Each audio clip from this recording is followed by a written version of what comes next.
important day. Edward IV is on the throne, and we call upon you to be our army as we march south. We march to London against York, against Edward, for the War of the Roses rages on. Here at Warwick, we are Lancastrian, and we aim to restore Henry VI back to the throne, the true Lancastrian king. As we march, we call upon you. We ask you to shout, "A Warwick, a Warwick!" to show your support. For you now, you become our power.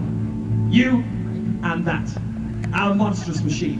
One of the largest and most powerful siege engines in the world. The Warwick Castle Trebuchet!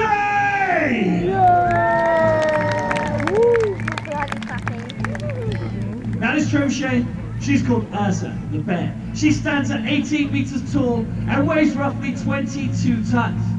And she is state in the art of her design. No longer do we need to use the traditional method of pulling them down, using a team of horse or oxen. No, we have those wheels placed either side.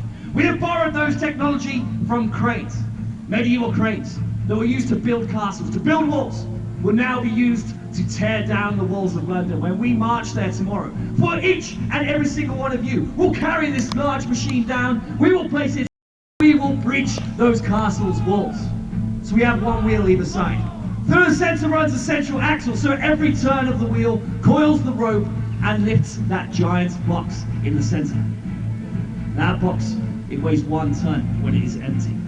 Inside of that box we have placed an extra 4.5 to 5 tons worth of rock.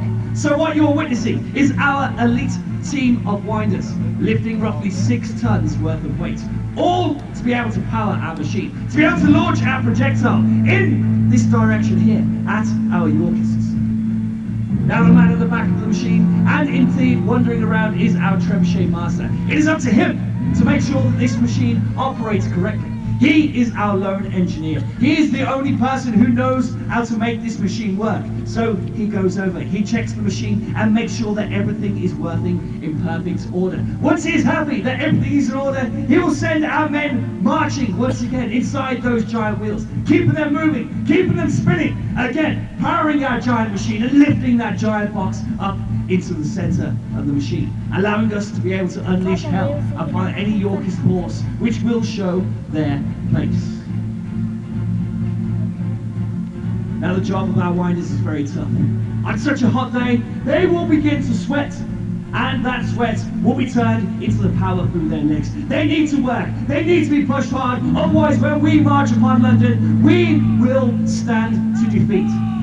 But we've received news that a small band of Yorkists approach from the rear of our island. They are armed with cannon, and they aim to slow our advance. But we welcome them. We tell them to come. We tell them to bring their cannon, for we will not back down. We will stand up to York, and we will meet them with a rain of fire and a rain of arrows. A Warwick, a Warwick! A Warwick, a Warwick! Men, mind the front of the machine, launch your arrows! This winding job is the worst. Run faster, wind harder, that's all right for him to say. The pain in my legs is excruciating, and I've more winds of this wheel to come. The worst part is the sickness. These wooden wheels are full of slats that create a flickering light effect when we wind. It makes us dizzy, which brings on the sickness. If you know what's good for you, you swallow it down. Throwing up when the floor becomes the ceiling every 5 seconds isn't pretty. Not only that, but you fall over for sure. The wheels are extremely slippery when wet, and whether it's the sick or the rain, to fall over is the worst thing that can happen to a winder. I've been carried to the top of the wheel and fall on the axis, breaking me back for certain. I just keep